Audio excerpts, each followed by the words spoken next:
남편 강지훈이 세상을 떠난 지 1년하고도 3개월이 지났다. 나의 시간은 그의 장례식 날에 멈춰버린 듯했다. 하지만 세상의 시간은 무심하게 흘러갔고 나는 그 흐름에 휩쓸려가지 않기 위해 나만의 작은 섬에 갇혀 살았다. 나의 섬은 국립중앙박물관의 2층, 가장 구석진 곳에 위치한 유물 복원실이었다. 나는 1급 미술품, 복원사, 소유아이다. 나는 매일 세상의 소음으로부터 격리된 이 고요한 공간에서 시간의 상처를 입은 낡은 유물들과 마주 앉았다. 깨진 도자기에 파편을 맞추고 빛바랜 그림에 색을 되살리는 일. 그것은 나의 직업이자 나의 유일한 구원이었다. 나는 부서진 사금파리 조각들을 이어 붙이며 산산조각 난 내 마음의 파편들을 애써 맞추고 있었다. 결혼 생활 5년 동안 나는 이 일을 잠시 잊고 살았다. 재벌가의 며느리라는 역할은 서유하라는 나의 이름과 나의 꿈을 지워내기에 충분했다. 나는 강지훈의 아내로서 그의 성공을 위해 존재하는 아름다운 장식품이 되어야 했다. 하지만 그가 떠난 뒤 나는 다시 이곳으로 돌아왔다. 이 호박색 수지와 악교 냄새 그리고 오래된 나무의 향기가 가득한 이곳이야말로 내가 온전히 나 자신으로 있을 수 있는 유일한 공간이었다. 그날도 나는 조선시대의 백자 달항아리 복원 작업에 몰두하고 있었다. 숨을 죽이고 세필붓에 특수 안료를 묻혀 깨진 부분에 미세한 균열을 메워나가는 중이었다. 고도의 집중력이 필요한 아주 섬세한 작업. 바로 그때 복원실 문이 벌컥 열리며 학예 실장이 창백한 얼굴로 뛰어들어왔다. 서 선생님 큰일 났어요. 무슨 일이시죠? 실장님, VIP 관람실에서 사고가 났어요. 아이가 청화백자 하나를 넘어뜨려서 심장이 쿵 하고 내려앉았다. 박물관에서 유물이 파손되는 것만큼 끔찍한 사고는 없었다.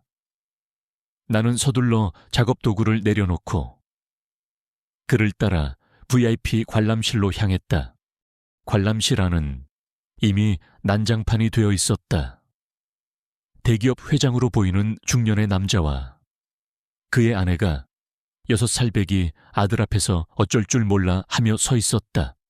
아이는 겁에 질려 울고 있었고 그들 앞에는 산산조각 난 백자 접시의 파편들이 흩어져 있었다. 조선 중기에 아주 귀한 유물이었다.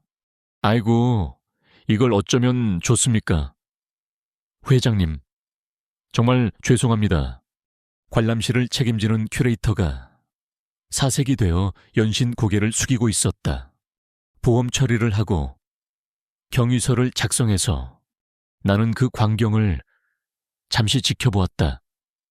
그리고 울고 있는 아이의 겁에 질린 눈과 마주쳤다. 그 순간 나는 아이의 얼굴에서 아주 오래전 세상에 홀로 남겨졌던 나의 모습을 본 것만 같았다. 나는 그들에게로 다가갔다. 잠시만요. 제가 한번 봐도 되겠습니까? 내 등장에 모두의 시선이 내게로 향했다. 서 선생님, 이건 이미 끝났어요. 복원이 불가능한 수준이라고요. 큐레이터가 절망적인 목소리로 말했다. 나는 그의 말을 무시하고 바닥에 쪼그리고 앉아 백자 파편들을 조심스럽게 쓸어 모았다. 아닙니다. 아직 끝났다고 단정하기는 이릅니다. 나는 파편의 단면과 유약의 상태를 유심히 살폈다. 다행히 핵심적인 부분은 크게 손상되지 않았다.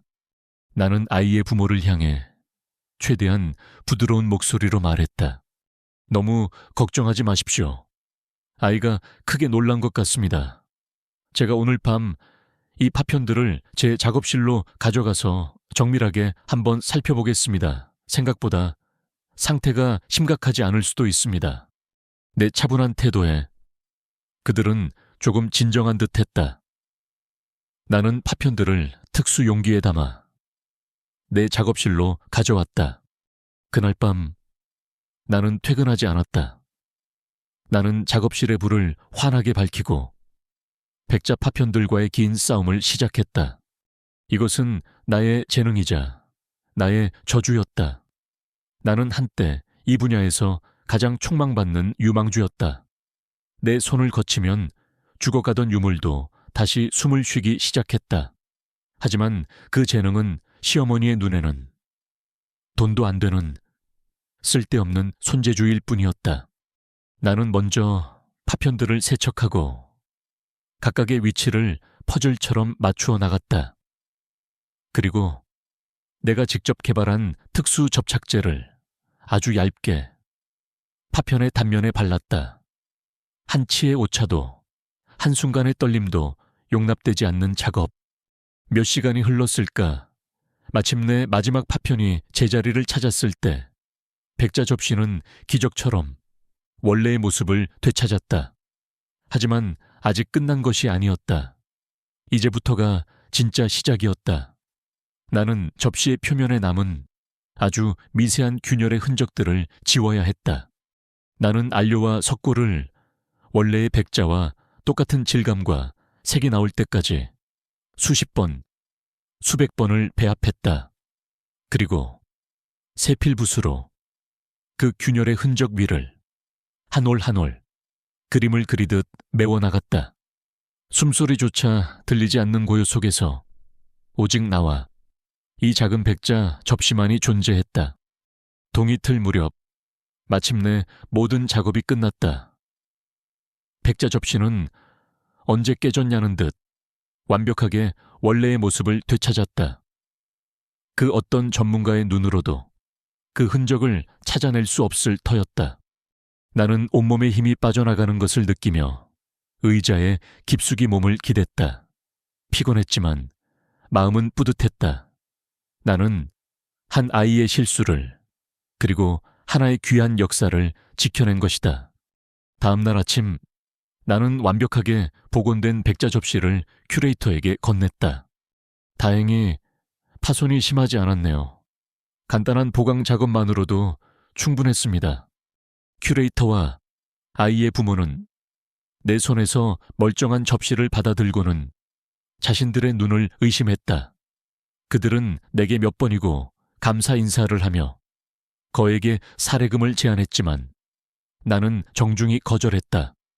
이것이 제가 하는 일인걸요. 나는 그 말을 남기고 조용히 내 작업실로 돌아왔다. 그날 저녁 나는 평소보다 조금 일찍 퇴근했다. 몸은 피곤했지만 마음은 이상하게도 가벼웠다. 나는 집에 돌아와 샤워를 마치고 소파에 앉았다. 창밖으로는 서울의 야경이 반짝이고 있었다. 나는 거실의 장식장 위에 놓인 남편의 사진을 바라보았다. 그는 언제나처럼 따뜻하고 서글픈 미소로 나를 보고 있었다. 지훈 씨, 보고 있어요. 나 그래도 꽤 잘 지내고 있죠. 나는 그에게 말을 걸다. 문득 생각에 잠겼다. 그리고 침실로 들어가 서랍 가장 깊숙한 곳에 넣어두었던 작은 상자를 꺼냈다. 그 안에는 그의 마지막 유품이 들어있었다. 그가 교통사고로 세상을 떠나던 날 그의 주머니 속에 들어있던 작은 USB 하나, 호박 보석처럼 생긴 아주 독특한 디자인의 USB였다. 그가 사고를 당하기 일주일 전 그는 내게 이 USB를 주며 아주 심각한 얼굴로 말했었다. 유하야, 만약 나한테 무슨 일이 생기면 이게 내 목숨 보험이야. 절대로 아무도 믿지 마. 우리 아버지 외에는 아버지께 이걸 가져다 드려. 그의 말은 불길한 예언처럼 정확하게 현실이 되었다. 하지만 나는 그의 장례식 이후 차마 시아버지께 이것을 가져다 드릴 수가 없었다. 아들을 잃은 슬픔에 잠긴 그분에게 이 정체 모를 물건을 내미는 것은 그의 상처를 다시 헤집는 일이 될 것만 같았다. 그리고 무엇보다 나는 두려웠다. 이 작은 USB 안에 내가 감당할 수 없는 끔찍한 진실이 담겨 있을까봐 나는 그 진실을 외면하고 그저 불의의 사고라고 믿으며 나만의 작은 섬 안에 숨어 지내고 싶었던 것이다. 나는 USB를 노트북에 꽂았다. 화면에는 어김없이 아무 입력 창이 나타났다. 나는 그의 생일, 우리의 결혼기념일, 내가 아는 모든 것을 입력해 보았지만 언제나 암호가 틀렸습니다. 라는 차가운 메시지만이 돌아올 뿐이었다. 나는 화면을, 그 안의 진실을, 그리고 그 진실을 내게 남기고 떠난 그를 원망스럽게 노려보았다. 대체 당신은 내게 뭘 남기고 떠난 거예요? 나는 노트북을 덮었다. 그리고 USB를 다시 상자 안에 넣었다. 언젠가는 이 판도라의 상자를 열어야 할 날이 올 것이다. 하지만 지금은 아니었다. 나는 그렇게 다시 한번 진실로부터 도망쳤다. 그것이 나의 위태로운 평화를 지키는 유일한 방법이었으니까. 그날 이후 나의 시간은 다시 고요하게 흐르는 강물처럼 평온을 되찾는 듯했다. 나는 깨진 백자를 완벽하게 복원했고 아무도 나의 비밀스러운 밤샘 작업을 알지 못했다. 나는 다시 박물관의 가장 깊숙한 곳에서 낡은 유물들의 상처를 보듬으며 나의 상처를 치유하는 조용한 복원사 서유아로 돌아왔다. 나는 이 평화가 영원히 계속되기를 바랐다. 하지만 나는 알고 있었다.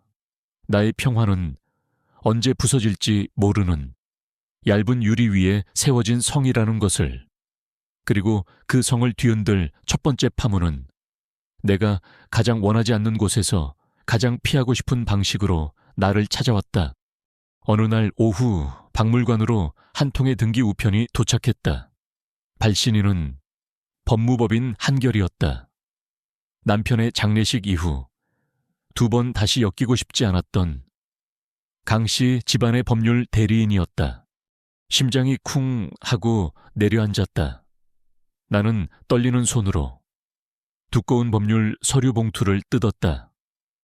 그 안에는 차가운 법률 용어로 가득 찬 한 장의 소환장이 들어있었다. 고 이수혜님, 유언 증서 개봉 및 확인 기일 통지. 시어머니, 남편 강지훈의 어머니이자 내게는 언제나 넘을 수 없는 벽과도 같았던 분. 그녀가 지난주에 지병으로 세상을 떠났다는 소식이었다. 나는 1년 전 남편의 장례식장에서 마주쳤던 시어머니의 얼굴을 떠올렸다. 아들을 잃은 슬픔 속에서도 그녀는 내게 단 한 번의 따뜻한 위로도 건네지 않았다. 그녀의 눈에는 네가 내 아들을 죽였다는 듯한 서늘한 원망만이 가득했다. 나는 그 눈빛을 견딜 수가 없어. 남편의 장례가 끝나자마자 그 집에서 도망치듯 빠져나왔다. 그런 그녀가 나를 유언의 증인으로 소환한 것이다. 유언 확인 기일에 출석하지 않을 시 법적 불이익이 발생할 수 있습니다. 소환장의 마지막 문구는 내게 선택의 여지를 주지 않았다. 나는 다시 그 지긋지긋한 집으로, 나의 모든 아픔이 시작된 그곳으로 돌아가야만 했다. 일주일 뒤 약속된 시간에 나는 강씨 집안의 대저택 앞에 섰다. 1년 만에 다시 찾은 그곳은 여전히 변함없이 나를 압도하는 위압감과 차가운 공기로 가득 차 있었다. 집 안으로 들어서자 나를 맞이한 것은 시동생 강서준이었다. 그는 나를 벌레 보듯 경멸하는 눈으로 쳐다보았다. 형수님, 여긴 어쩐 일이세요? 우리 형 죽고 나서는 이 집안이랑 연 끊은 거 아니었나? 그의 말투에는 날카로운 가시가 돋쳐 있었다. 그는 내가 형의 죽음에 대한 책임이 있다고 생각하는 듯했다. 혹은 내가 유산을 노리고 이곳에 다시 나타났다고 의심하는 것이겠지. 어머니 유언 때문에 어머니가 형수님한테 남길 유산 같은 게 있기나 하겠어요. 그때 서재 안에서 중후한 목소리가 들려왔다. 서준아, 그만하거라. 내 형수님이다. 시아버지, 강민석 회장이었다. 그는 1년 전보다 더 늙고 수척해 보였다. 아내와 아들을 연이어 잃은 슬픔이 그의 강인했던 어깨를 무겁게 짓누르고 있는 듯했다. 그의 옆에는 나의 남편과 가장 가까운 친구이자 KH그룹의 2인자인 조태만 부회장이 슬픔에 잠긴 얼굴로 서 있었다. 나는 그들에게 말없이 고개를 숙였다. 잠시 후 최 변호사가 도착하고 유언장 개봉이 시작되었다. 변호사는 기계적이고 건조한 목소리로 유언장의 내용을 읽어 내려갔다. 대부분의 내용은 그룹의 지분과 재산을 아들들과 사회복지재단에 분배하는 예상 가능한 것들이었다. 그런데 유언장의 마지막 부분에 이르렀을 때 나는 내 귀를 의심했다. 나의 남은 개인 자산, 즉 KH그룹의 비상장 주식 5%와 성북동 자택의 소유권은 나의 사랑하는 며느리 서유에게 상속한다. 나뿐만이 아니었다. 그 자리에 있던 모든 사람들이 충격으로 굳어버렸다. 특히 시동생 서준의 얼굴은 믿을 수 없다는 경악으로 하얗게 질려 있었다. 5%의 지분. 그것은 그룹의 경영권 향방을 가를 수도 있는 엄청난 양이었다. 뭐라고요? 어머니가 저 여자한테 재산을 남겼다고요. 말도 안 돼. 서준이 소리쳤다. 하지만 변호사는 그의 말을 무시하고 유언장의 마지막 가장 결정적인 조항을 읽어 내려갔다. 단, 이 유언의 효력은 다음의 조건이 충족될 경우에만 발생한다. 나의 며느리 서유하는 나의 아들 지훈이의 기억을 기리기 위해 유언 개봉일로부터 만 1년간 이 성북동 자택으로 돌아와 거주해야만 한다. 모든 것이 명확해졌다. 이것은 선물이 아니었다. 이것은 나를 다시 이 지옥 같은 집으로 불러들이기 위한 시어머니의 마지막 족쇄였다. 그녀는 죽어서까지 나를 자신의 아들 곁에 묶어두고 싶었던 것이다. 유언장 낭독이 끝나고 변호사와 조 부회장이 돌아간 뒤 서재 안에는 나와 시아버지 단 2사람만이 남았다. 무거운 침묵이 우리 사이를 짓눌렀다. 나는 어렵게 입을 열었다. 아버님, 저는 어머님의 유산을 받을 수 없습니다. 저는 그저 조용히 제 삶을 살고 싶을 뿐입니다. 나는 이 집으로 다시 돌아오고 싶지 않았다. 이 집의 모든 것들이 지훈이와의 아픈 기억을 떠올리게 했다. 하지만 시아버지는 내 말을 듣고도 아무런 표정의 변화도 없었다. 그는 그저 깊이를 알 수 없는 눈으로 나를 빤히 바라볼 뿐이었다. 한참의 침묵 끝에 그가 입을 열었다. 그의 목소리는 내가 평생 들어왔던 그 어떤 말보다도 더 차갑고 충격적이었다. 유언은 그저 형식일 뿐이다. 네? 내 시어미가 남긴 것, 그리고 내가 가진 것까지 네가 원한다면 이 그룹의 절반이라도 내게 줄 수 있다. 나는 그의 말의 의미를 이해할 수 없었다. 그 대가로 내가 원하는 것은 단 하나다. 그는 자리에서 일어나 내게로 다가왔다. 그리고 내 어깨 위에 얼음장처럼 차가운 손을 얹었다. 나의 둘째 아들, 서준이와 결혼해라. 그 순간 내 세상이 무너져 내렸다. 내 남편의 동생과 결혼하라는 말인가? 이것은 인간의 상식으로는 도저히 이해할 수 없는 끔찍하고 괴물 같은 제안이었다. 나는 공포와 충격으로 아무 말도 하지 못하고 그를 바라보았다. 그의 눈에는 슬픔에 잠긴 아버지의 모습은 없었다. 그곳에는 자신의 목적을 위해서라면 그 어떤 비정한 수단도 가리지 않을 냉혹한 사업가의 눈빛만이 번뜩이고 있었다. 아버님, 지금 무슨 말씀을... 나는 지금 내게 장난을 치는 것이 아니다. 이것은 거래다. 너는 다시 이 집안의 며느리가 되는 거다. 그것만이 네가 네 죽은 남편의 유산을 지키고 이 집안에서 살아남을 수 있는 유일한 길이다. 그의 말은 협박이나 다름없었다. 나는 그 자리에 주저앉았다. 내가 지난 1년간 필사적으로 쌓아 올렸던 나의 작은 평화가 그의 잔인한 말 한마디에 산산조각 나고 있었다.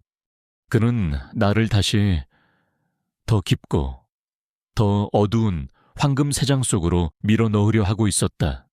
나는 그의 눈을 보며 깨달았다. 이 모든 것이 단순한 유산 상속 문제가 아니라는 것을, 이 거대한 저택 안에는 내가 알지 못하는 아주 끔찍하고 거대한 비밀이 숨겨져 있다는 것을, 그리고 내가 그 비밀의 한가운데로 초대받았다는 것을. 이건 미친 짓이에요. 나는 떨리는 목소리로 겨우 한마디를 내뱉었다. 그는 대답 대신 아주 희미한, 섬뜩한 미소를 지어 보일 뿐이었다. 며느리, 서유아가 내 앞에서 무너져 내리고 있었다. 아이의 얼굴은 내가 던진 잔인한 제안에 산산조각난 유리처럼 하얗게 질려 있었다. 나는 그 아이의 상처 입은 눈을 차갑고 무표정한 얼굴로 마주해야만 했다. 나를 이 집안의 어른이 아니라 아들을 잃은 슬픔에 미쳐버린, 혹은 며느리마저 탐하려는 추악한 늙은이로 보았겠지.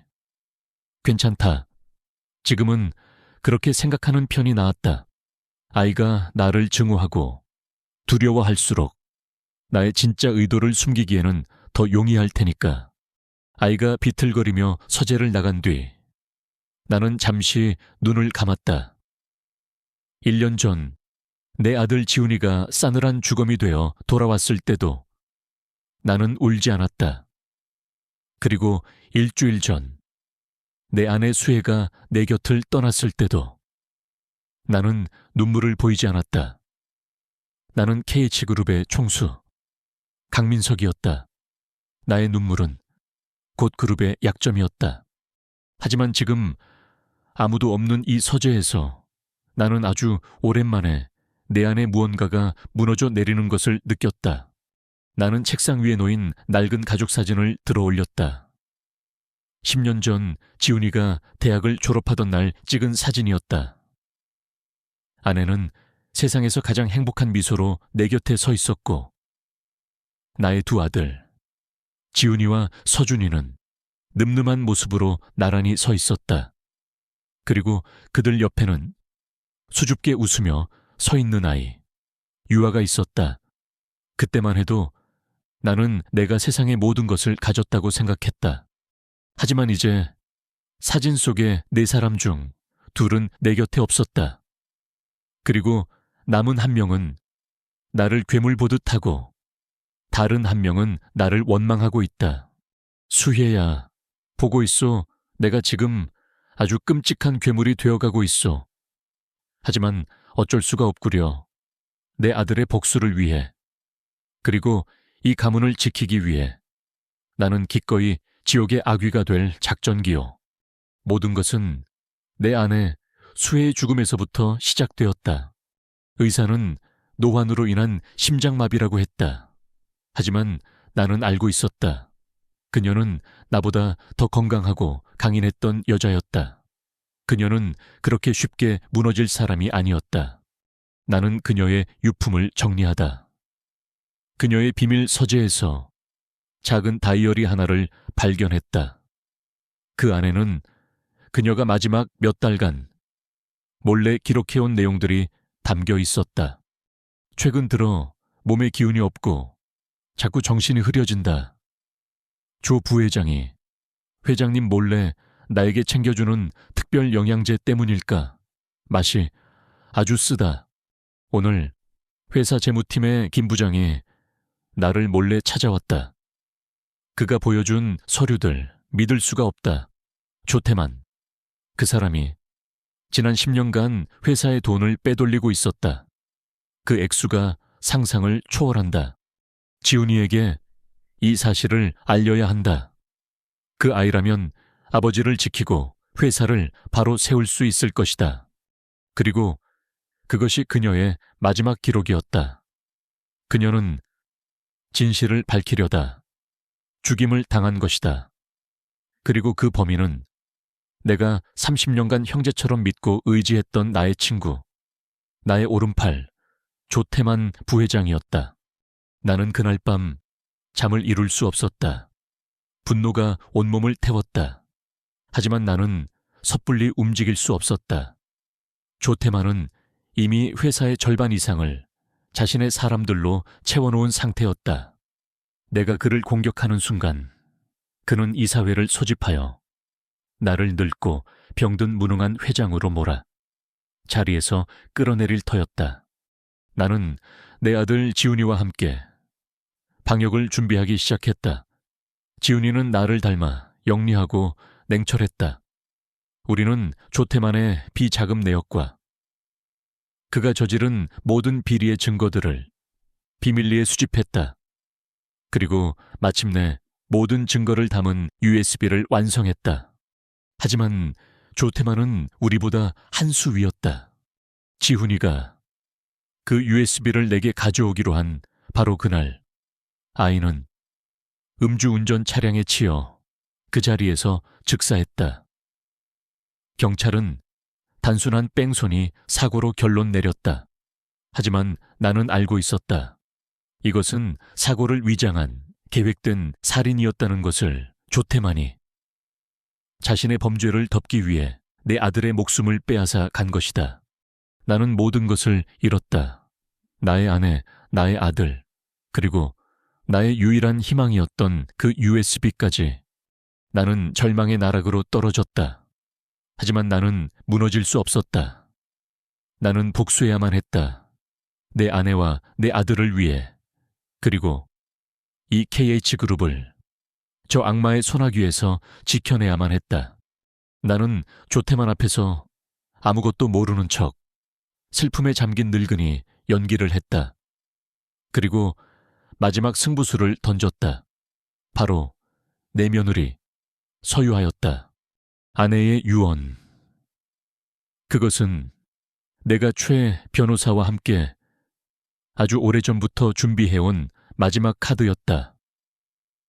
우리 회사의 정관에는 외부의 적대적 인수 합병을 막기 위해 대주주의 지분은 직계가족 간의 상속 및 증여 외의 방법으로는 이사회의 만장일치 동의 없이는 양도할 수 없다는 조항이 있었다.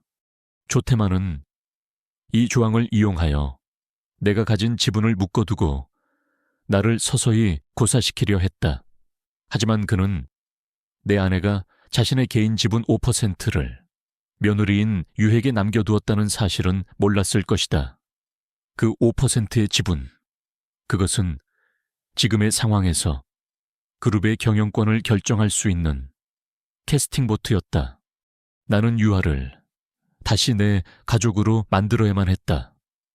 그녀를 내 둘째 아들 서준이와 결혼시켜 법적으로 완벽한 며느리이자 직계가족의 테두리 안으로 다시 끌어들여야만 했다.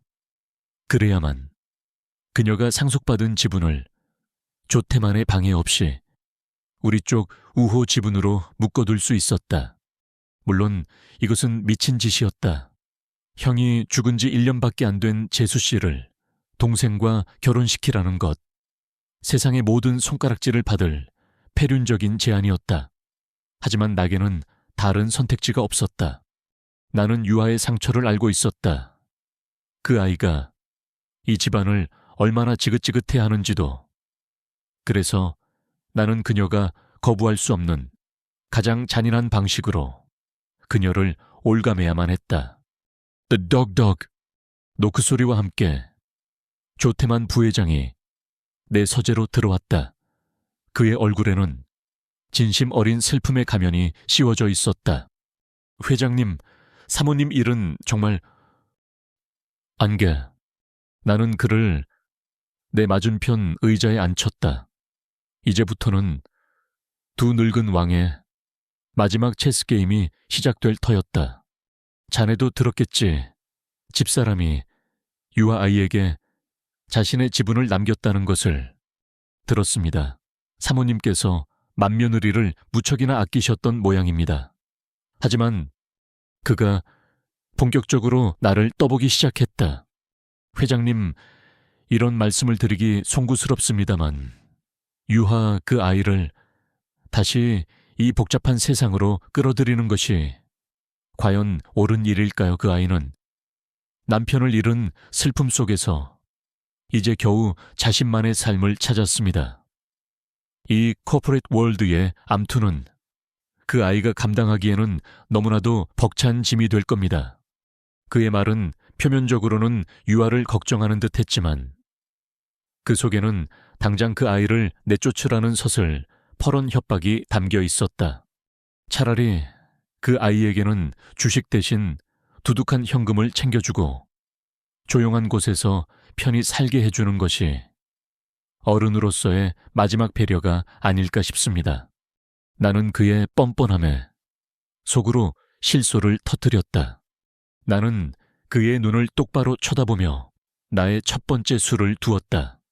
조, 부회장, 자네가 잊은 게 있는 것 같군. 네, 유아는 내 맏아들 지훈이의 아내였네. 그리고 한번 강씨 집안의 사람이면 영원한 강씨 집안의 사람이야. 나는 내 가족을 내 손으로 지킬 걸세. 내 말에 그의 눈빛이 순간 아주 차갑게 변했다. 그는 내가 그의 의도를 알아차렸다는 것을, 그리고 내가 물러서지 않을 것임을 깨달은 것이다. 그는 자리에서 일어나며 마지막 경고를 날렸다. 회장님께서 현명한 판단을 내리시리라 믿겠습니다. 회장님의 건강과 우리 그룹의 안정을 위해서 말입니다. 그가 서재를 나간 뒤 나는 깊은 피로감에 몸을 기댔다. 나의 마지막 수는 던져졌다. 이제 이 위험한 체스판 위에서 나와 한편이 되어줄 나의 유일한 말은 바로 서유하 그 아이뿐이었다. 나는 책상 위의 가족 사진을 다시 한번 바라보았다. 유하야, 내 며느리야, 부디 이 늙은이의 진심을 언젠가는 알아다오. 내가 지금 너에게 주는 이 고통이 결국 우리 모두를 위한 것이라는 것을 부디 용서하지는 말아다오. 그의 충격적인 제안을 나는 결국 받아들였다. 거부할 수 없었다. 그의 눈빛은 내가 거부할 경우 나뿐만이 아니라 내 주변의 모든 것까지도 부서뜨릴 수 있다는 무언의 협박을 담고 있었다. 또한 내 마음속 가장 깊은 곳에서는 이 모든 비상식적인 일들의 배후에 내 남편 지훈 씨의 죽음과 관련된 무언가가 있을지도 모른다는 아주 희미하고 불길한 예감이 싹트고 있었다. 진실을 알려면 호랑이 굴로 직접 들어가는 수밖에 없었다. 나는 그렇게 1년 만에 다시 강씨 집안의 며느리라는 이름으로 그 거대한 성으로 돌아왔다. 나의 새로운 삶은 이전의 결혼 생활과는 또 다른 종류의 감옥이었다. 나는 저택의 가장 좋은 햇살이 잘 드는 별채를 배정받았다. 방 안은 내가 좋아하던 스타일의 가구와 내가 즐겨 읽던 종류의 책들로 가득 채워져 있었다. 마치 시아버지께서 나를 아주 세심하게 배려하고 있는 것처럼 보였다. 하지만 나는 알고 있었다. 이것은 배려가 아니라 정교하게 설계된 감시와 통제라는 것을. 나의 모든 식사는 전담 영양사와 요리사가 준비하여 내 방으로 직접 배달되었다. 내가 먹는 모든 음식의 종류와 양은 매일 저녁 시아버지께 보고되었다. 나의 외출은 안전이라는 명목해 덩치 큰 경호원들의 밀착 감시 속에서만 이루어졌다. 나는 값비싼 보석으로 치장된 한 마리 새장에 갇힌 새였다. 나를 가장 힘들게 한 것은 시동생 강서준의 노골적인 적대감이었다. 그는 내가 이 집에 다시 돌아온 첫날부터 나를 마주칠 때마다 얼음장 같은 눈빛과 가시 돋친 말들로 나를 괴롭혔다. 형수님. 아니, 이제 뭐라고 불러야 하나, 작은 형수님. 그는 식탁에서 일부러 모든 사람이 들으라는 듯 비아냥거렸다. 우리 형이 죽은 지 얼마나 됐다고. 내 아내가 될 생각을 다 하고 정말 대단한 여자야. 우리 집안의 재산이 그렇게나 탐이 났어. 서준 씨, 말 조심해요. 말 조심 틀린 말 했나. 형수님이 이 집에 다시 기어 들어온 이유가 돈 말고 다른 게 있기나 해. 나는 그의 모욕을 묵묵히 견뎌냈다. 그가 나를 오해하는 것은 당연했다. 나조차도 내가 왜 이곳에 있는지, 내가 왜 이런 말도 안 되는 계약을 받아들였는지 제대로 설명할 수 없었으니까. 나를 대하는 또 다른 남자. 조태만 부회장의 태도는 서준과는 정반대였다. 그는 나를 너무나도 친절하고 자상하게 대해주었다. 그는 거의 매일 시아버지께 문안 인사를 드린다는 핑계로 저택을 찾았고 그때마다 나게 다가와 걱정스러운 얼굴로 나의 안부를 물었다. 유아야, 많이 힘들지 회장님께서. 요즘 지훈이 일을 겪으신 뒤로 예전 같지 않으시단다. 너무 상심하지 마라. 이 아저씨가 네 편이 되어줄 테니. 그는 내게 아버지를 대신하는 따뜻한 어른인 척했다. 하지만 나는 그의 인자한 미소 뒤에 숨겨진 뱀처럼 차갑고 계산적인 눈빛을 보았다. 그의 과도한 친절은 나를 안심시키는 것이 아니라 오히려 나를 더욱 불안하게 만들었다. 그는 나를 감시하고 있었다. 내가 이 집에서 무엇을 보고 무엇을 듣는지 일거수일투족을. 나는 이 숨막히는 황금 세장 안에서 내가 할 수 있는 유일한 일을 시작했다. 바로 진실을 찾는 것이었다. 나는 먼저 시어머니 이수의 여사의 흔적을 찾아 나섰다. 그녀가 남긴 유언이 이 모든 비극의 시작이었으니까. 그녀가 사용하던 방과 서재는 그녀가 세상을 떠난 뒤에도 생전의 모습 그대로 보존되어 있었다. 나는 어머님의 유품을 정리하고 싶다는 핑계를 대고 그곳에 들어갈 허락을 받았다. 나는 먼저 그녀의 서재를 뒤졌다. 그녀는 미술사에 조예가 깊은 분이었다. 서재는 전 세계의 희귀한 미술사 원서들과 박물관 도록들로 가득 차 있었다. 나는 그 책들 사이에서 그녀가 매일 썼다는 가죽 다이어리를 찾아냈다. 나는 떨리는 손으로 다이어리를 펼쳤다. 앞부분에는 그녀의 우아한 필체로 일상의 단상들과 미술 작품에 대한 감상들이 적혀 있었다. 그런데 이상한 점을 발견했다. 그녀가 세상을 떠나기 직전 마지막 3개월간의 기록이 통째로 사라져 있었던 것이다. 누군가 아주 예리한 칼로 그 부분의 페이지들만 정교하게 도려낸 흔적이 남아 있었다. 누가 왜 그녀의 마지막 기록을 없애야만 했을까? 그 안에는 대체 무슨 내용이 담겨 있었던 것일까? 나는 다음으로 그녀의 개인 욕실에 딸린 약품 수납장을 뒤졌다. 그곳에는 그녀가 평소에 복용하던 혈압약과 비타민들이 가지런히 놓여 있었다. 그런데 그 가장 안쪽 구석에서 나는 낯선 약병 하나를 발견했다. 갈색 유리병에 특별 허브 영양제라는 라벨이 붙어 있었다. 처방전도 병원의 이름도 없는 정체불명의 약병. 나는 약병을 들어 그 안에 알약 몇 개를 손바닥에 쏟아보았다. 아주 작고 푸른빛을 띠는 알약이었다. 나는 내가 시어머니의 방에서 무언가를 찾고 있다는 사실을 들키지 않기 위해 약병을 제자리에 도로 가져다 놓았다. 대신 그 알약 2개를 손수건에 몰래 싸서 내 주머니에 넣었다.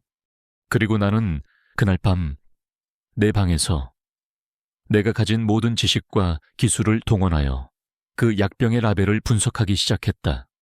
나는 보건사였다. 나의 눈은 아주 미세한 차이점과 인위적인 흔적을 찾아내는 데에 특화되어 있었다. 나는 휴대용 현미경을 꺼내 라벨의 종이 재질과 인쇄 상태를 확대해서 보았다. 그리고 결정적인 단서를 찾아냈다. 라벨에 인쇄된 글씨체의 해상도가 일반적인 제약회사에 그것보다 현저히 떨어졌다. 그리고 라벨을 붙인 접착제는 전문적인 약품용이 아니라 문구점에서 흔히 파는 일반 공업용 접착제였다. 이것은 가짜였다.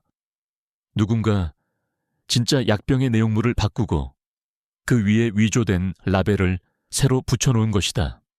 그렇다면 이 푸른 알약의 정체는 무엇일까? 이것이 시어머니의 죽음과 관련이 있는 것일까? 내 머릿속이 복잡하게 돌아가기 시작했다. 시아버지의 충격적인 제안, 찢겨나간 시어머니의 다이어리, 그리고 정체 모를 이 푸른 알약, 모든 퍼즐 조각들이 하나의 거대한 음모를, 그리고 그 중심에 서 있는 한 사람, 조태만 부회장을 가리키고 있었다. 나는 두려웠다. 내가 지금 상대하고 있는 적은 내가 감당할 수 있는 수준의 인물이 아니었다. 그는 자신의 목적을 위해서라면 사람의 목숨마저 아무렇지 않게 빼앗을 수 있는 괴물이었다. 나는 책상 서랍을 열어 그 안에 넣어두었던 호박색 USB를 꺼내 들었다. 남편 지훈 씨의 마지막 유품, 만약 나한테 무슨 일이 생기면 이게 내 목숨 보험이야. 절대로 아무도 믿지 마. 우리 아버지 외에는 그가 남긴 마지막 말이 내 뇌리를 스쳐 지나갔다. 우리 아버지 외에는. 그렇다면 시아버지의 그 충격적인 제안은 어쩌면 나를 위협하기 위한 것이 아니라 나를 보호하기 위한 그의 마지막 발버둥이었을지도 모른다. 그 역시 조태만이라는 거대한 적과 홀로 싸우고 있었던 것은 아닐까. 그리고 나를 이 위험한 싸움의 동지로 끌어들이기 위해 그런 극단적인 방법을 썼던 것은 아닐까. 나는 아직 그를 완전히 믿을 수 없었다. 하지만 나는 이제 내가 무엇을 해야 할지 명확하게 알 수 있었다. 나는 내 남편의 죽음과 내 시어머니의 죽음에 얽힌 진실을 내 손으로 직접 밝혀내야만 했다. 그것이 이 지옥 같은 집으로 다시 돌아온 나의 이유이자 내가 살아남아야 할 목적이었다. 나는 주머니 속에 푸른 알약 2개를 그리고 손안에 호박색 USB를 번갈아 내려다보았다. 나의 외로운 싸움은 이제 막 시작되고 있었다. 전쟁의 시작을 알리는 서신이 마침내 나에게 도착했다. 조태만 부회장의 법률 대리인 측에서 보낸 임시 주주총회 소집 요구서였다. 날짜는 정확히 사흘 뒤, 안건은 대표이사 강민석의 경영능력 부재에 따른 해임 및 직무정지 가처분 신청. 올 것이 온 것이다. 30년을 함께한 친구의 얼굴을 한 그 뱀은 마침내 동리를 드러내고 내 심장을 물어뜯으려 하고 있었다. 그는 이미 외국계 헤지펀드와 손을 잡고 우리 그룹의 의결권 있는 주식 중 상당수를 확보한 상태였다. 내가 가진 지분과 나를 따르는 몇 안 되는 우호 지분을 합쳐도 승리를 장담할 수 없는 아슬아슬한 상황. 이 싸움에서 이길 수 있는 유일한 방법은 그의 치명적인 약점을, 그의 범죄를 증명할 수 있는 결정적인 증거를 주주들 앞에서 폭로하는 것뿐이었다. 그리고 그 증거는 지금 내 며느리 서유아의 손에 들려 있었다. 나는 유아를 내 서재로 불렀다. 아이는 며칠 사이에 더 수척해져 있었다. 하지만 그 눈빛만은 이전의 공포와 혼란 대신 무언가를 결심한 사람의 단단함이 서려 있었다. 나는 아이에게 임시 주주총회 소집 요구서를 보여주었다. 그리고 내가 아는 모든 진실을 아주 담담하게 설명해 주었다. 내 아내와 아들의 죽음, 조태만의 배신, 그리고 이 회사의 운명이 걸린 이 마지막 싸움에 대해 내 이야기가 끝나자 아이는 아무 말 없이 품 안에서 작은 USB 하나를 꺼내 보였다. 호박 보석이 박힌 지훈이가 늘 몸에 지니고 다니던 바로 그것이었다. 아버님, 저는 이 안에 모든 해답이 들어있다고 생각해요. 하지만 저는 이걸 열 수가 없어요. 알고 있다. 나는 자리에서 일어나 아이를 데리고 2층 복도 가장 끝에 있는 굳게 닫힌 문 앞으로 향했다. 그곳은 내 아들 지훈이의 서재였다. 1년 전 그 아이가 세상을 떠난 뒤 나는 그 누구도 이 방에 들이지 않았다. 이 방은 나의 아픈 기억이자 신성한 성역이었다. 나는 주머니에서 열쇠를 꺼내 1년 만에 그 방문의 자물쇠를 열었다. 문이 열리는 순간 멈춰버린 시간의 냄새가 지훈이가 좋아하던 낡은 책 냄새와 희미한 커피 향이 우리를 감쌌다. 이 방은 오늘부터 내 것이다. 나는 유아를 방 안으로 들여보냈다. 이 방 안의 모든 것들을 살펴보고 내 남편이 남긴 마지막 메시지를 그 암호를 네 손으로 직접 찾아내거라. 이 집안의 운명이 이제 네 손에 달렸다. 나는 아이에게 세상에서 가장 무거운 짐을 지우고 있었다. 하지만 나는 믿었다. 내 아들 지훈이가 그 어떤 보석보다 더 사랑했던 이 아이의 지혜와 그 총명함을 나는 방문을 닫았다. 그리고 그 앞을 지키고 서 있는 경호원들에게 단호하게 명령했다. 내가 허락하기 전까지 그 누구도 단 한 발짝도 이 방 안에 들여보내서는 안 된다. 설령 나라고 할지라도 이제 나의 싸움은 밖에서 그리고 아이의 싸움은 안에서 시작될 터였다. 서유하의 시점. 나는 1년 만에 남편의 공간으로 다시 들어왔다. 모든 것이 그가 떠나던 날 아침의 모습 그대로였다. 책상 위에는 그가 마시다만 커피잔이 놓여 있었고 의제는 그의 채취가 묻은 낡은 스웨터가 걸려 있었다. 벽면을 가득 채운 책장에는 그가 좋아하던 역사와 철학, 그리고 미술사 책들이 빼곡히 꽂혀 있었다. 나는 그의 의자에 앉아 책상 위에 놓인 노트북을 열었다. 그리고 그가 남긴 호박색 USB를 꽂았다. 화면에는 어김없이 암호 입력창만이 깜빡이고 있었다. 나는 지난 1년간 수없이 시도했던 그 행위를 다시 반복하기 시작했다.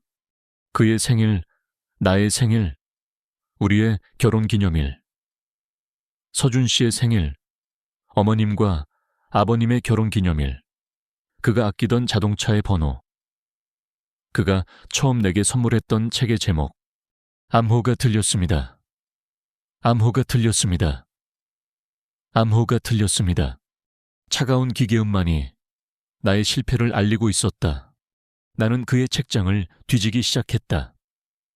그가 자주 보던 책들, 그가 밑줄을 그어놓은 문장들, 그 안에는 수많은 철학자들의 이름과 역사적 사건의 연도들이 있었다. 나는 그 모든 것을 조합하여 다시 암호를 입력해 보았다. 하지만 결과는 마찬가지였다. 시간은 속절없이 흘러갔다.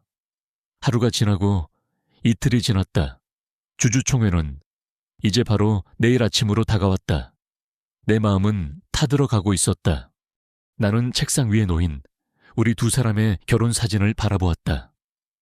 사진 속에서 그는 나를 보며 환하게 웃고 있었다. 지훈 씨, 대체 뭐예요? 당신이 나에게 남긴 마지막 수수께끼는 너무 어려워요. 제발 힌트라도 좀 줘요. 나는 사진을 향해 울먹이며 말했다. 나는 논리적인 접근을 포기하기로 했다. 그리고 그와의 기억을, 우리의 감정을 처음부터 다시 되짚어 보기로 했다. 나는 눈을 감았다. 우리의 첫 만남, 내가 복원하던 그림 앞에서 작품에 대해 열정적으로 설명하던 그의 모습.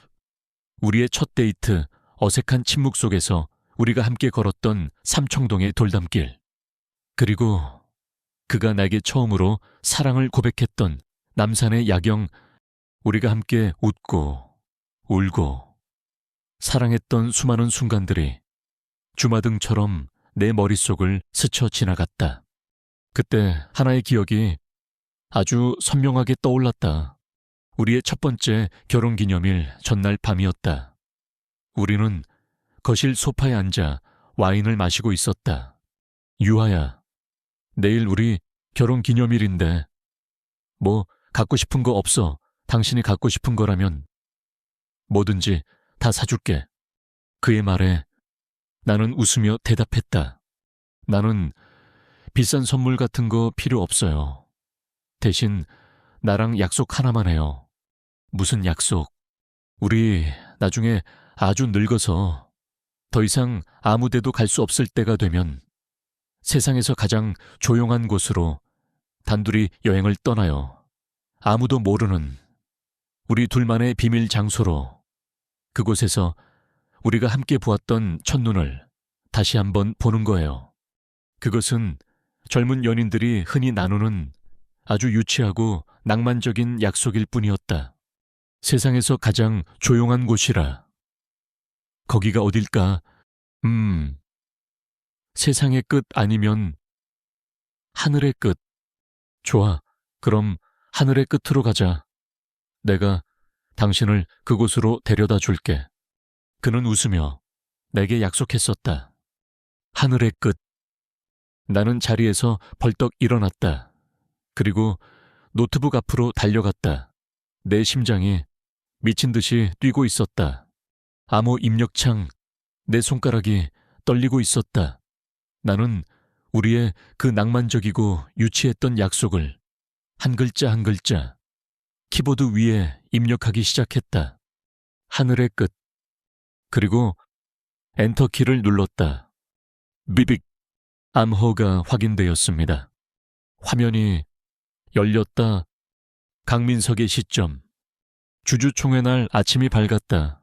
나는 내 평생의 모든 것을 걸고 마지막 전쟁터로 향했다. 나는 밤새도록 조태만의 공격을 방어하고 주주들을 설득할 전략을 구상했다.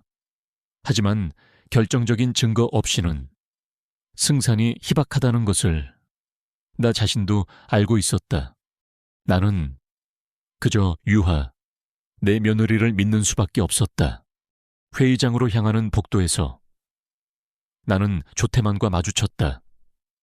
그의 얼굴에는 승리를 확신하는 자의 오만한 미소가 걸려 있었다. 강 회장님, 밤새 안녕하셨습니까?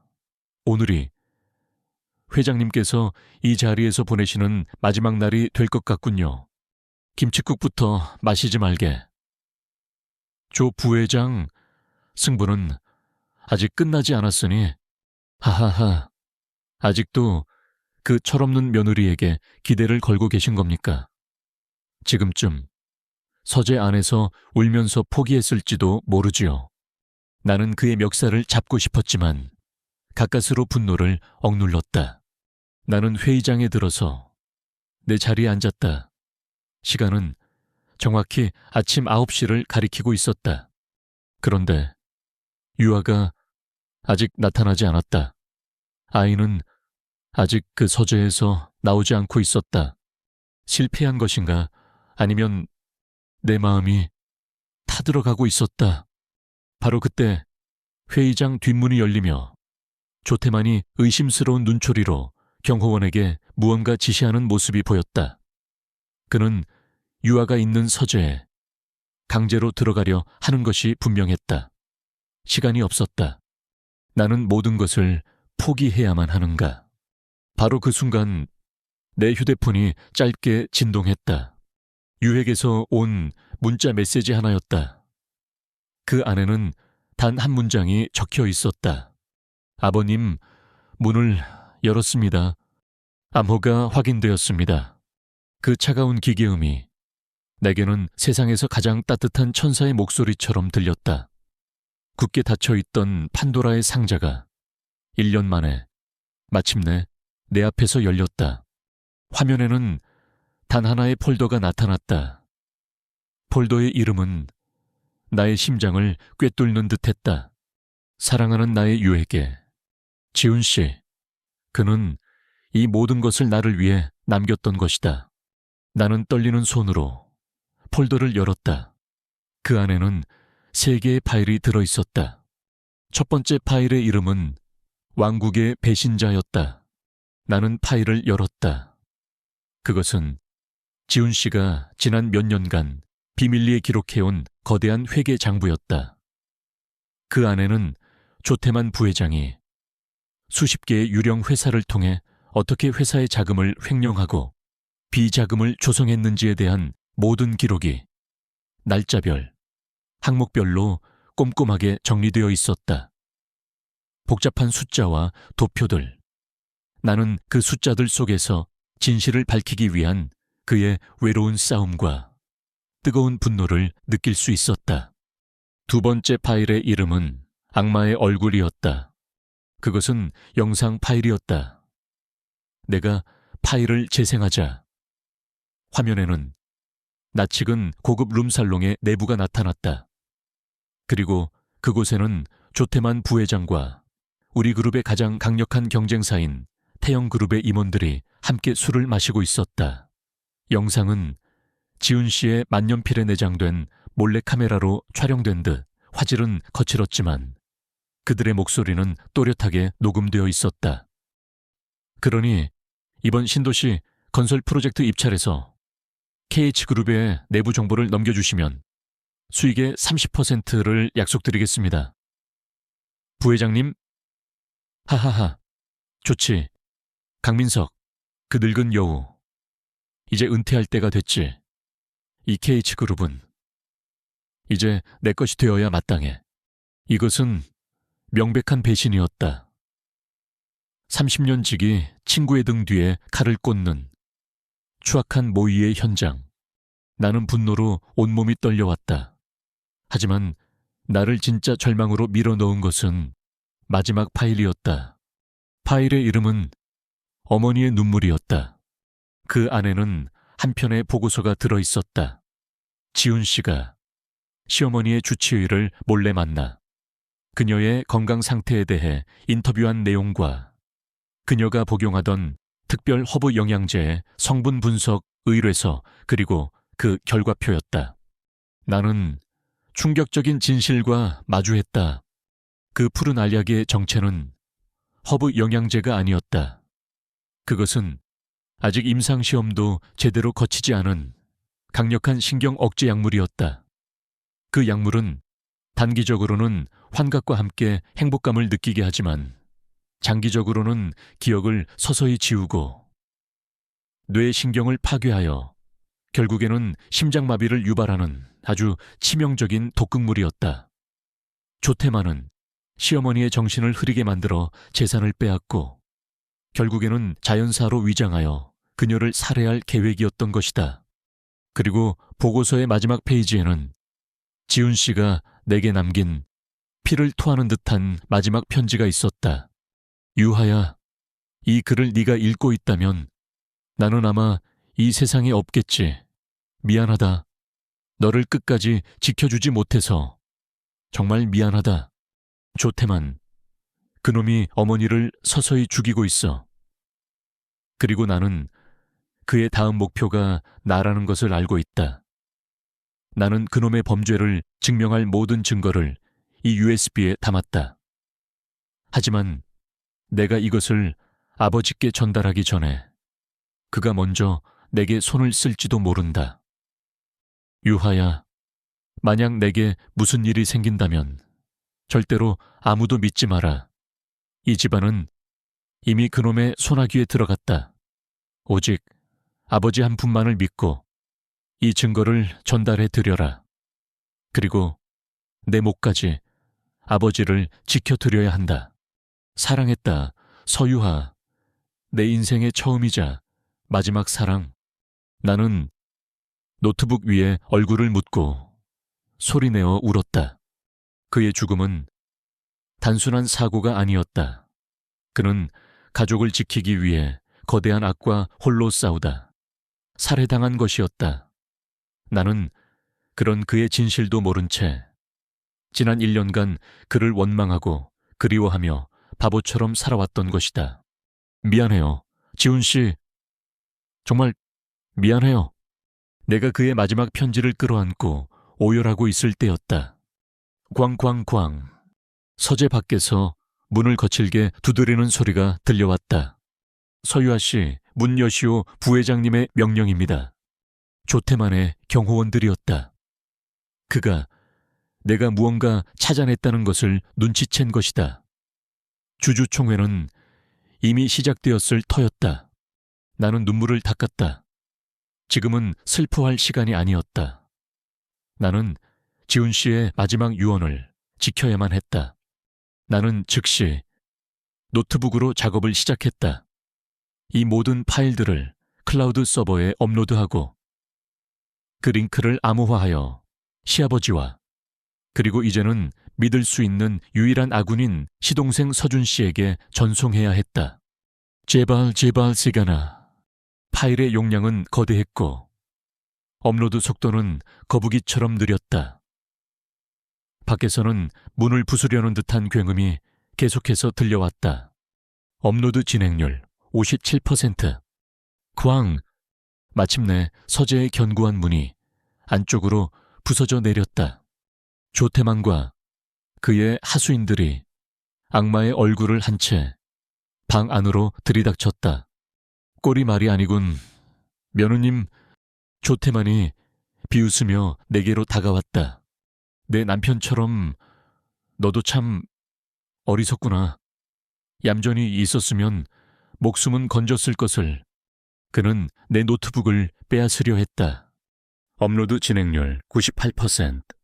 나는 노트북을 그의 얼굴을 향해 집어던졌다. 그리고 USB를 빼내 내 손 안에 꽉 움켜쥐었다. 늦었어요. 조태만 씨. 나는 그를 똑바로 쳐다보며 차갑게 말했다. 당신이 죽인 내 남편이 남긴 진실은 이미 세상 밖으로 나갔으니까. 뭐라고? 바로 그 순간 내 휴대폰과 조태만의 휴대폰이 동시에 울리기 시작했다. 수십 통의 메시지와 뉴스 속보 알림이 미친 듯이 쏟아져 들어왔다. 내 휴대폰에 도착한 것은 서준 씨가 보낸 짧은 문자였다. 형수님, 받았어요. 지금 주주총회 스크린에 영상이 나가고 있어요. 형수님이, 형이, 우리 모두가 이겼어요. 조태만은 자신의 휴대폰 화면을 보더니 얼굴이 잿빛으로 변해갔다. 그의 휴대폰 화면에는 주주총회장이 아수라장이 된 라이브 영상과 조태만 부회장, 살인 및 횡령 혐의 긴급 속보라는 헤드라인이 떠 있었다. 그의 완벽했던 왕국이 무너져 내리고 있었다. 이럴 리가 없어. 그는 허망하게 중얼거리며 그 자리에 주저앉았다. 왕! 저 멀리서 경찰차의 사이렌 소리가 점점 더 가까워지고 있었다. 잠시 후 서재의 문이 다시 한번 열렸다. 이번에는 경찰들이었다. 그들은 모든 것을 포기한 채 앉아있는 조태만에게 다가가 그의 손에 차가운 수갑을 채웠다. 나는 그 모든 광경을 지켜보고 서 있었다. 나는 손을 펴 내 손 안에 든 호박색 USB를 내려다보았다. 내 남편의 마지막 숨결이자 그의 뜨거운 사랑이 담겨있는 유품. 나는 마침내 그의 마지막 약속을 지켜낸 것이다. 창밖으로 새벽의 여명이 밝아오고 있었다. 길고 길었던 어둠이 끝나고 마침내 나의 서재에 진실의 아침이 밝아오고 있었다. 내 휴대폰이 짧게 진동했다. 며느리 유하 아이에게서 온 문자였다.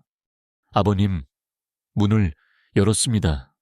나는 더 이상 망설이지 않았다. 나는 회의를 주재하던 송 이사를 향해 아주 작지만 단호한 목소리로 말했다. 지금일세 송 이사는 내 눈빛을 보고 모든 것을 이해했다는 듯 고개를 끄덕였다. 그는 회의장 중앙 스크린의 제어권을 내 비서실로 넘겼다. 조태만 부회장의 연설이 절정에 달하고 있었다. 따라서 저는 주주 여러분께 제안합니다. 회사의 미래를 위협하는 늙고 병든 리더십을 즉시 교체하고 저 조태만을 중심으로 한 비상경영위원회를 설립하여 이 위기를 타개해야만 합니다. 그가 두 팔을 벌리며 자신의 승리를 선언하려는 바로 그 순간이었다. 그의 등 뒤 거대한 스크린이 지지직거리는 소리와 함께 검은 화면으로 바뀌었다. 그리고 그 위로 낯익은 룸살롱의 내부가 몰래카메라로 촬영된 듯한 거친 영상이 나타나기 시작했다. 회의장이 술렁이기 시작했다. 화면 속에서 조태만은 경쟁사인 태영그룹의 임원들과 어깨동무를 한 채 술에 취해 떠들고 있었다. 강민석, 그 늙은 여우, 이제 은퇴할 때가 됐지. 이 KH그룹은 이제 내 것이 되어야 마땅해. 그의 목소리가 스피커를 통해 회의장 전체에 울려 퍼졌다. 저게 뭐야? 이사들이 경악하며 소리쳤다. 하지만 그것은 시작에 불과했다. 화면은 곧이어 수십 개의 비밀 계좌 내역과 유령 회사를 통한 자금 흐름도로 바뀌었다. 그리고 마지막으로 한 장의 문서가 화면을 가득 채웠다. 이수혜님 복용약물 성분 분석 결과 보고서. 성분명 55 장기 복용 시 기억 상실 및 심부전 유발 가능성. 모든 것이 폭로되었다. 조태만은 자신의 등 뒤 스크린을 보고 사색이 되어 그 자리에 얼어붙었다. 그의 완벽했던 가면이 산산조각 나고 있었다. 회의장은 이제 분노와 배신감으로 가득 찬 아수라장이 되었다. 조태만 이 악마 같은 놈, 당장 저놈을 끌어내. 바로 그때 회의장의 모든 문이 활짝 열리며 경찰들이 들이닥쳤다. 그들은 연단 위에 망연자실하게 서 있는 조태만에게로 곧장 향했다. 조태만 씨 살인 교사, 그리고 특정 경제범죄, 가중처벌 등에 관한 법률 위반, 즉 횡령 혐의로 당신을 긴급 체포합니다. 형사가 그의 손에 차가운 수갑을 채웠다. 나는 그 모든 광경을 나의 자리에서 아주 차갑고 고요한 눈으로 지켜보고 있었다. 나의 30년 지기 친구, 나의 형제, 그리고 나의 아내와 아들을 죽인 원수. 그의 길고 길었던 배신의 역사는 그렇게 그가 가장 오르고 싶어 했던 바로 그 무대 위에서 막을 내리고 있었다. 심판은 이제 막 시작된 것이다. 며칠 뒤 조태만과 관련된 모든 범죄 사실이 언론을 통해 대대적으로 보도되었다. KH그룹의 주가는 폭락했지만 나는 두렵지 않았다. 썩은 뿌리를 도려냈으니 이제 새로운 싹을 트이울 차례였다. 나는 회사 정상화를 위해 밤낮 없이 일했다. 그리고 그 과정에서 나의 둘째 아들 서준이가 내 곁을 지켰다. 그 아이는 모든 진실을 알게 된 뒤 내 서재로 찾아와 내 앞에 무릎을 꿇고 울었다.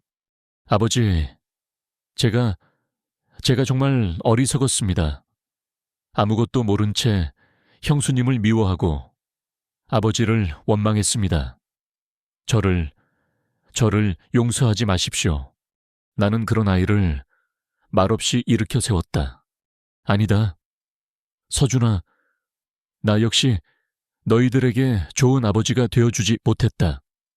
모든 것을 혼자 짊어지려 했고 너희들의 마음을 헤아리지 못했지. 우리 가족이 너무 오랫동안 서로에게 무심했구나. 우리는 아주 오랜 시간 부자로서의 진짜 대화를 나누었다. 그리고 서준이는 이전과는 완전히 다른 사람이 되어 있었다. 철없던 막내 아들은 이제 집안의 기둥으로서 자신의 형과 어머니의 빈자리를 채우기 위해 나를 돕기 시작했다. 그 아이는 유아를 찾아가 진심으로 사죄했다. 형수님, 제가 정말 죽을 죄를 지었습니다. 형수님을 그렇게 오해하고 상처를 드렸습니다. 부디 저를 용서하지 마시고 마음껏 꾸짖어 주십시오. 유아는 그런 서준이를 따뜻하게 용서해 주었다. 무너졌던 우리 가족은 그렇게 아주 천천히 서로의 상처를 보듬으며 다시 하나가 되어가고 있었다. 모든 것이 제자리를 찾아가던 어느 날, 나는 유아를 내 서재로 불렀다. 바로 내가 그녀에게 그 끔찍한 제안을 했던 바로 그 자리였다. 아이는 여전히 나를 조금은 어려워하는 듯 했지만 이전과 같은 공포의 눈빛은 아니었다. 나는 책상 서랍에서 우리가 작성했던 결혼 계약서를 꺼내 들었다. 유아야, 나는 아이의 눈을 바라보며 내 인생의 가장 진솔한 사과를 건넸다. 내가 내게 몹쓸 짓을 했다. 너를 내 복수의 도구로 이용하려 했고 너의 상처를 헤집는 아주 잔인한 제안을 했지. 이 늙은이를 용서하지 마라. 나는 아이에게 모든 것을 설명했다.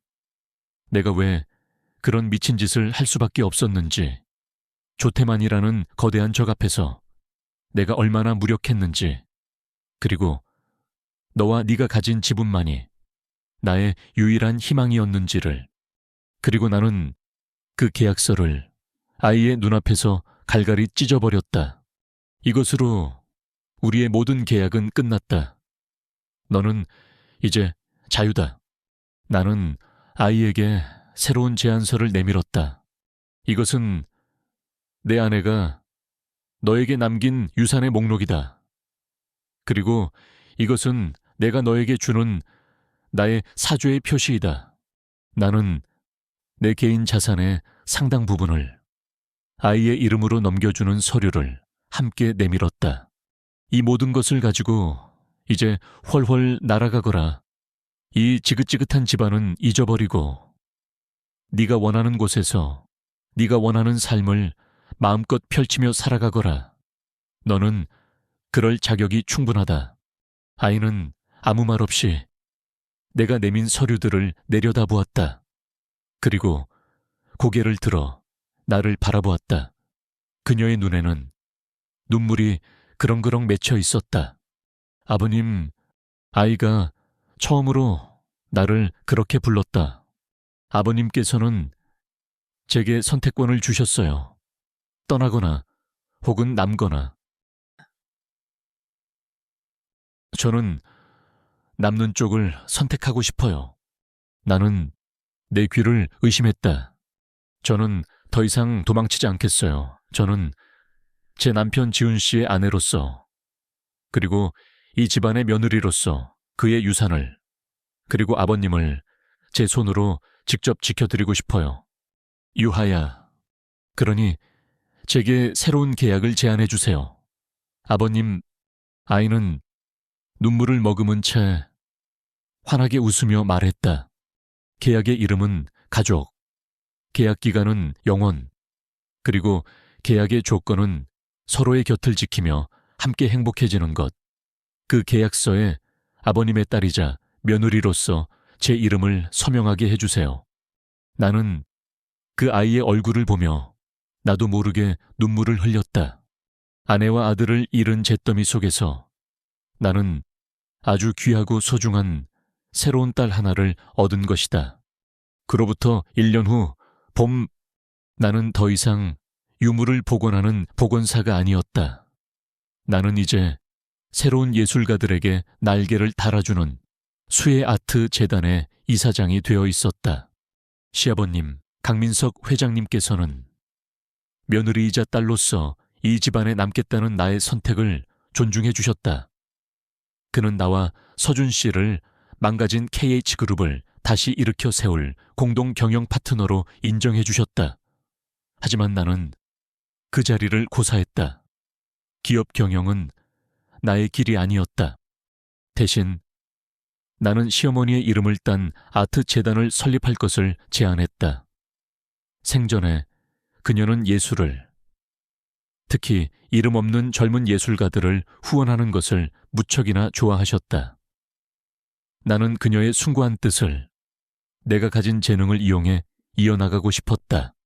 시아버님은 그런 나의 제안을 기꺼이 받아들여 주셨다. 그는 KH그룹의 경영 일선에서 완전히 물러나 아들 서준이에게 모든 것을 맡겼다. 그리고 자신은 재단의 명예이사장으로서 그리고 나의 든든한 후원자로서 조용한 노년을 보내고 계셨다. 나와 시동생 서준 씨의 관계도 완전히 새로워졌다. 우리는 더 이상 서로를 미워하거나 경계하지 않았다. 우리는 형을, 그리고 형수님을 잃어버린 아픔을 공유한 또 다른 의미의 가족이었다.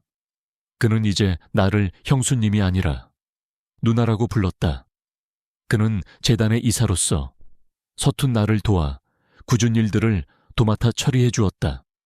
우리는 각자의 자리에서 서로의 상처를 보듬으며 새로운 가족이 되어가고 있었다. 그리고 오늘 우리는 우리의 지난 1년간의 노력이 담긴 첫 번째 결실을 세상에 선보이는 날이었다. 쇠아트 재단이 후원하는 신진 작가들을 위한 새로운 전시관, 쇠아트센터의 개관식이었다. 개관식은 수많은 사람들의 축하 속에서 진행되었다.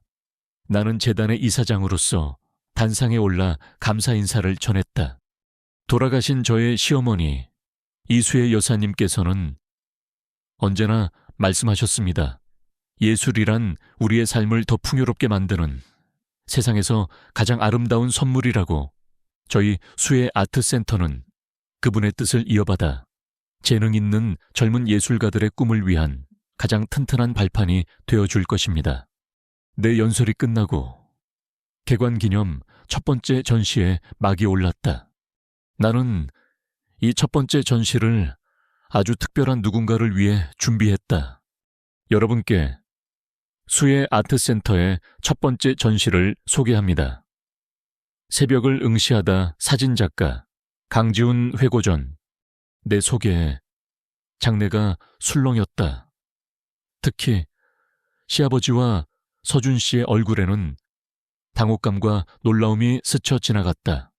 나는 지훈 씨의 서재를 정리하다 그의 비밀을 발견했다. 그는 냉철한 경영인이기 이전에 세상을 따뜻한 시선으로 담아내는 아주 뛰어난 사진작가였다. 그의 서재 가장 깊숙한 곳에는 그가 지난 10년간 세계 각지를 돌며 찍은 수만 장의 사진 필름들이 잠들어 있었다.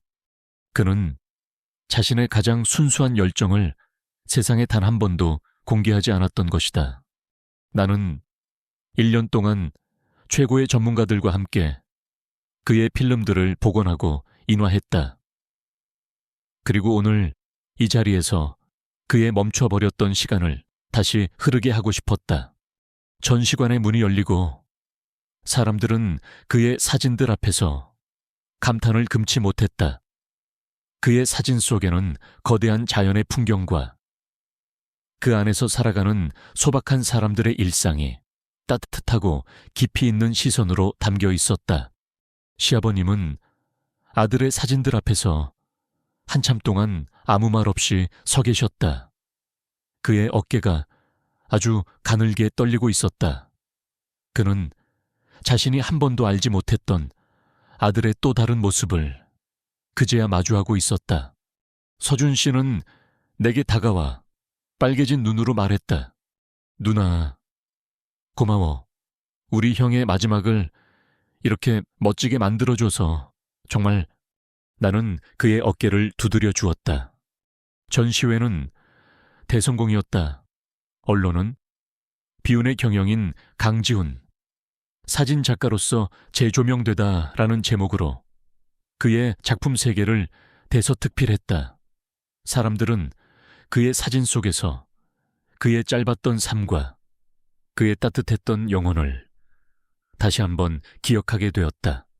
모든 손님들이 돌아간 뒤 텅 빈 전시관에 나와 시아버지 그리고 서준 씨, 우리 세 사람만이 남았다. 우리는 나란히 서서 전시관 가장 중앙에 걸린 가장 큰 사진 앞에 섰다.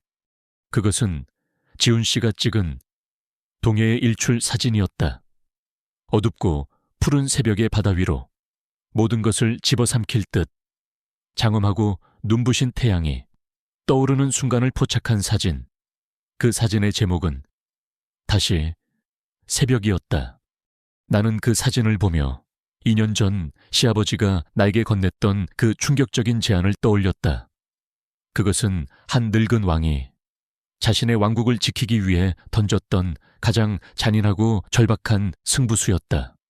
나는 그 제안 때문에 무너졌지만 동시에 그 제안 때문에 다시 일어설 수 있었다.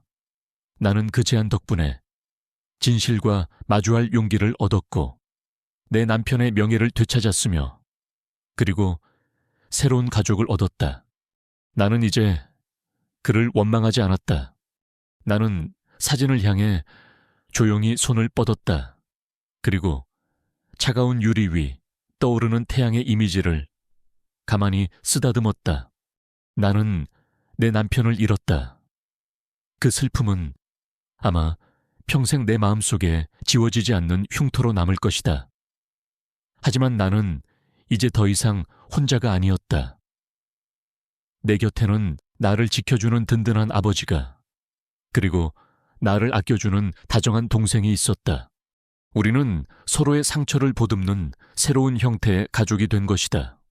나는 사진 속의 눈부신 새벽을 보며 희미하게 미소 지었다. 나의 길고 길었던 밤이 마침내 끝나고 내 인생에도 새로운 새벽이 다시 밝아오고 있었다. 이야기꾼의 마지막 속삭임. 이 이야기가 당신의 마음에 작은 울림을 주었다면 구독과 좋아요 그리고 따뜻한 댓글을 잊지 말아주세요. 당신의 응원 하나하나가 저에게는 새로운 이야기를 만들어 나갈 가장 큰 힘이 됩니다. 다음 이야기에서 다시 만나요.